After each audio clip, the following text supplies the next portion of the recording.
Je suis au théâtre. En avant la musique, en avant les pinceaux. Je vous présente ma belle surprise, l'illustre illustrateur Christian Quesnel.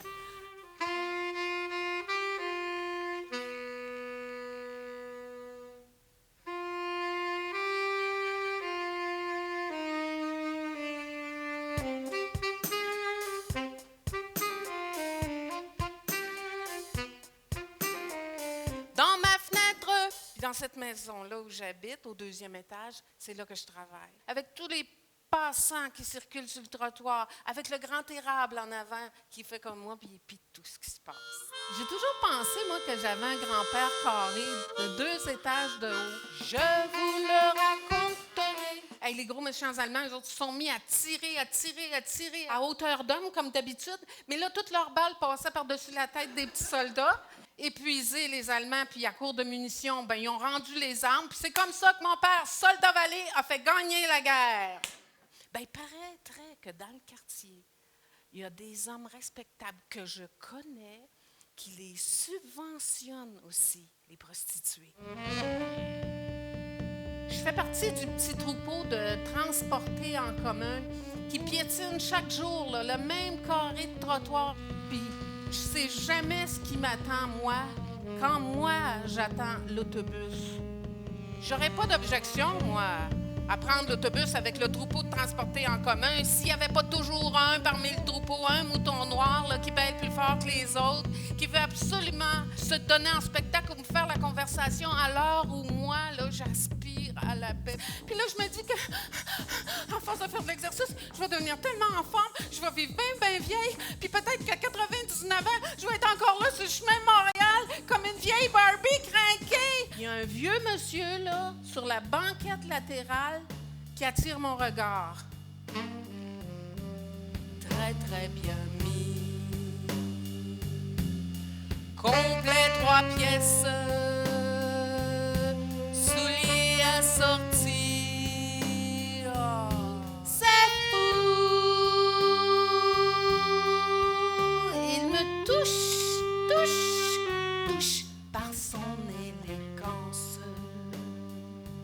Une superbe femme, une belle femme. Hey, elle a d'abondants cheveux noirs qui ondulent sur son dos.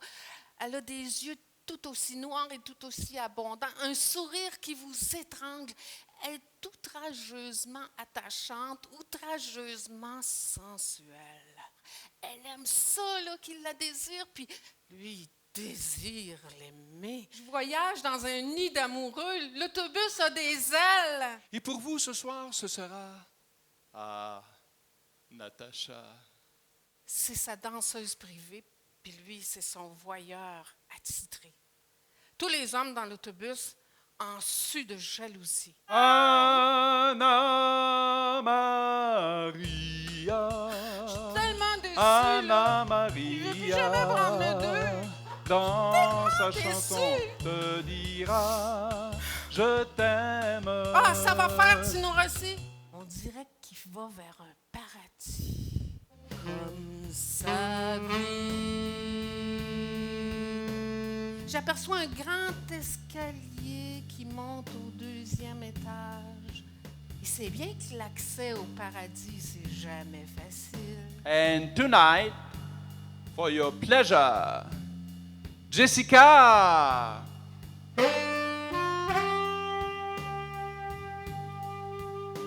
Je me suis acheté un gros chien. La plupart du temps, qui jappe en français. Comme leur maître. Ben, ma Lulu était pas mal bonne en anglais, puis je me suis dit qu'elle va bien se débrouiller dans son nouvel environnement du parc Stanley. J'ai hâte de voir comment elle va se débrouiller. On fait la rencontre d'une belle grande dame anglaise. Vous savez, le style aristocratique.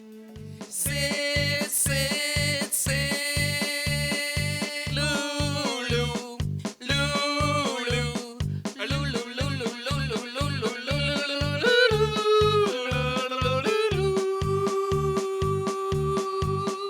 Cookie, cookie, cookie, cookie, cookie, cookie, cookie, cookie, cookie.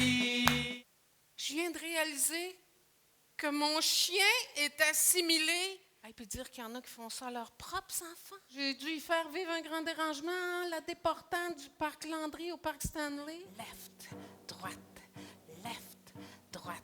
Puis ça donnait à la jolie Marie un petit air militaire qui plaisait à son général anglais de Marie, qu'il l'aimait tellement, sa petite femme, surtout quand elle parlait pas français. Et puis dans ses poches-là, elle rangeait ses deux langues. La langue française dans la poche droite, puis la langue anglaise dans la poche gauche. Le soir, Marie arrangeait ses deux langues dans un pot de vinaigre sur sa table de chevet pour les conserver. Lui a les yeux comme des canons.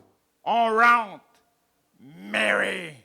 Devant sa famille anglophone qui y arrache sa langue française, il sort dehors, il fait moins 40 en plein hiver, il a colle sa poignée de porte pour la punir. Elle la sort presque plus jamais, sa langue française. Puis qu'est-ce que vous voulez qu'on fasse d'une langue qui parle plus puis qui mange plus? Give it to the pigs. We don't need it anyway. On a entendu le train?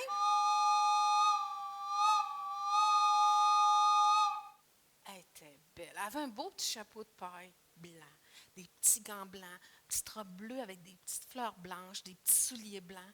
C'était Jean-Pierre Martel qui faisait du Saint-Jean-Baptiste. Les cheveux tout bouclés tout d'un coup. Ça ne se peut pas que le curé, le bedeau, puis tous les hommes importants du village aient choisi un petit gars ordinaire comme ça pour représenter Saint-Jean-Baptiste. Psst! Saint-Jean-Baptiste, tu sais, c'est ta fête aujourd'hui, hein, puis il fait beau. Ça ne te tenterait pas de faire un miracle? Empêcher que ce soit Jean-Pierre Martel qui fasse le petit Saint-Jean-Baptiste à parade. Il est arrivé un petit nuage gris.